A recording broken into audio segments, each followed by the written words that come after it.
when you're in a situation that you don't really want to be in, then your decoding system, particularly in the left side of the brain, puts this sequence, constructs this sequence in a way that moves slowly, or appears to move slowly. When you're doing something you really love, then this sequence is put into to move quickly in the way that we experience it.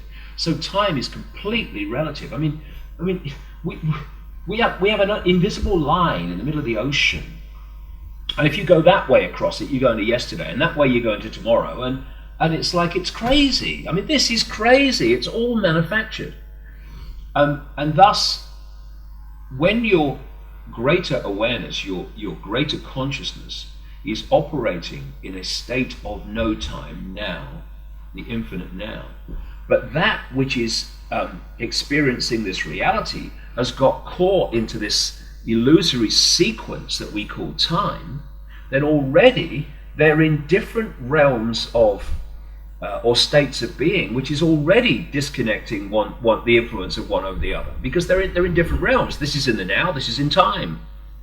And it's fascinating to me too when I look at Saturn, and how Saturn and the moon, clearly, which I say are part of this hack, are so connected to our perception of time. See, the Romans, they worshipped, their major god was Saturn.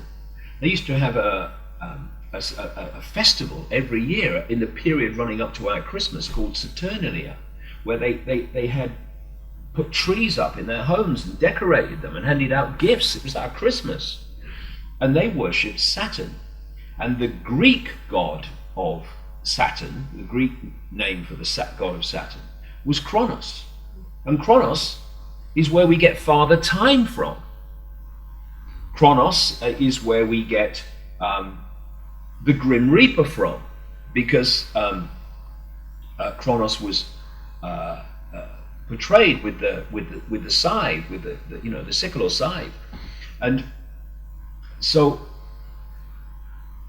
time and Saturn and the moon are fundamentally connected, and I feel that this hack in so many ways has created this illusion of time that keeps us from the infinite realm of no time, or from connecting with it in a way that it will influence us. It's a big part of the control system, what we call time. And because we're so welded to it, and I completely understand it, we find it very difficult to perceive anything that could not have time sequence as we know it. But when I look at the now and all that stuff, and what we perceive as time, if I put a DVD, a movie, into that television there, and it started to play,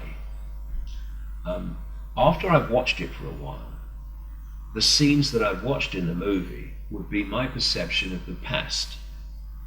The scene I'm watching will be my perception of the present, and the scenes I've yet to watch are my perception from here of the future.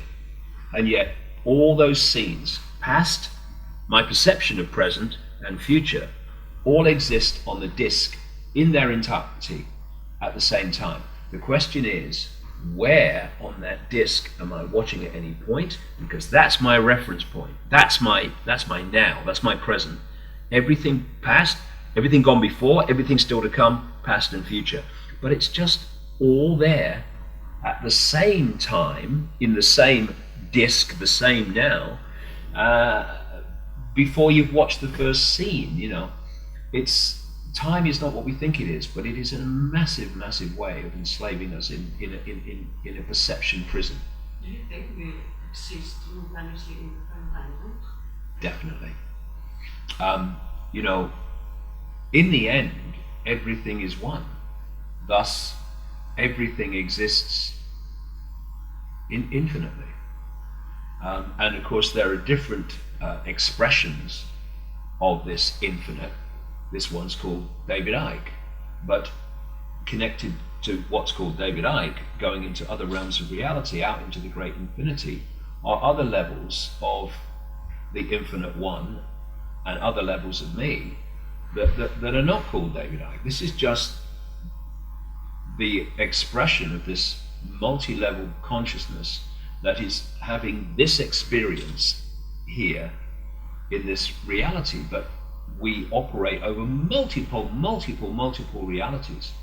And what the hack, the control system has done, from the knowledge of how to do this, which these reptilian archonic kind of entities do, is their idea is to isolate this expression of this infinite awareness from higher, more expansive levels of it, and to get this level to see itself in isolation.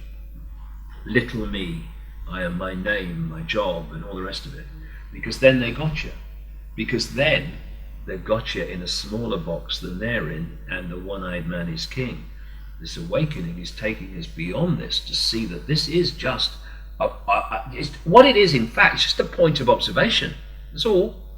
You move your point of observation, you're suddenly not David Icke in its entirety.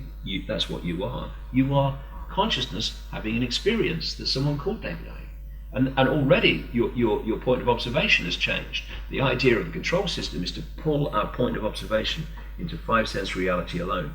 And you look at the world, you look at society, you look at the way it's structured, and it's all about enticing the five senses. Look at this, smell this, feel this, listen to this. It's all pulling us into the five-sense level of decoding reality, which is and one of the great pollutions that is being imposed upon us more and more is sound pollution. Sound pollution. Don't give people the chance to have silence as much as you can. Pull them in. Get them to put the telly on. Get in the car. Put the radio on. Kill the silence. Because when you go into the silence, you go into the all that is. Because people think that silence is nothing. What can you hear? Nothing. You can hear everything. Because within that silence is all possibility waiting to manifest. So if I'm talking now and killing the silence, what I'm doing is I'm pulling one possibility out of all possibility, the silence. And then when I stop talking, it's back again. And so what we're doing is pulling possibilities out. We call it form, we call it manifestation. But in the silence and the stillness, which I've experienced in other states of consciousness, that's where everything exists. Some people call it the void. I don't like the name the void because it gives the impression of nothingness when it's everythingness. It's all possibility. Within that stillness and silence is all that is, has been, and ever can be. Because you hear people say these phrases through your life. Oh, it's all that is, can be, and ever. And you think, before you kind of wake up, you think, well, what do you mean? It's all that is and ever can be. It's ridiculous. How can that? All possibility. All possibility must be all that is, can be, and ever can be. It wouldn't be all possibility. So then you start looking at you're looking at these paradoxes that aren't paradoxes. So you say, within this is everything and nothing. You can't have everything and nothing. You've got to be one or the other. Well, you have in this world, yeah, because that's the way we perceive it. But within all possibility, everything and nothing has to exist, or it's not all possibility. Everywhere and nowhere has to exist within all possibility. This is where it all comes from. This infinite possibility that people call the infinite, the all that is, and all whatever. And we're just experiencing a tiny fraction of possibility from within all possibility. And the more we're isolated into the fraction of possibility, the more the few can control us, and they do, but not for much longer. The average interview, what proportion of the population of the planet do you think is real human 100%? Another great question, not least because my thoughts have been going this way for a while. I think there's a very significant a very significant, I can't put a figure on it, but a very, very significant number of people that we call humans are actually biological robots. And it's interesting when you look at where within our desperately limited science, within the public arena that we can see, when you see how far they're now going with robotics. I mean, I saw one the other day, somebody sent me, and you knew it was a robot, but you sure as heck could see where it was going, in terms of it not being a million miles in terms of advancement from you not realizing it's a robot.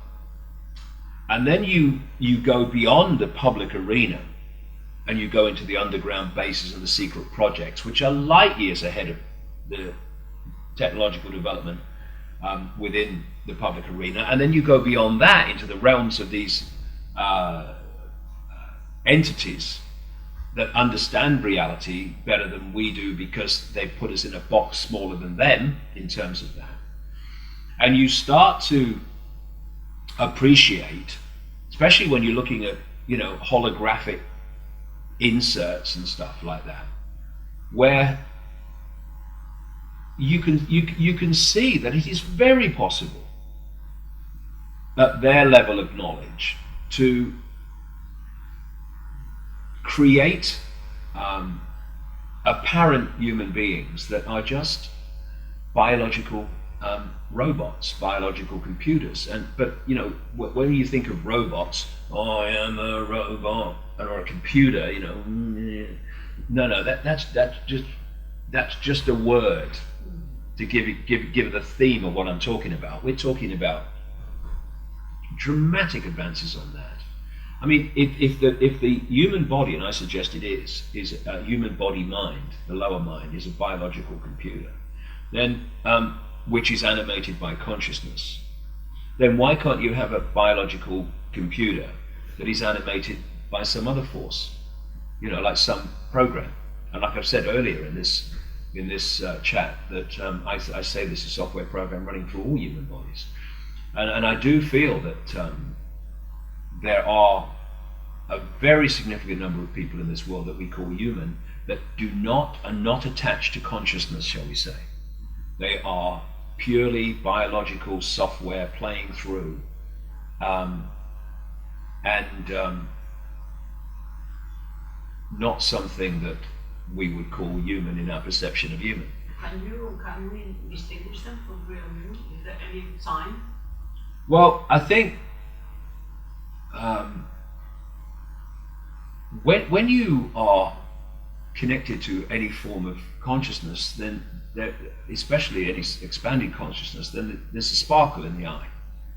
There's life. You feel life coming off people, and you know, I've noticed over the years that some people have what we call good vibes. Some people have what we call bad vibes or negative vibes. But there are a certain group that have no vibes. It's like they're dead. It's like a dead zone. And that could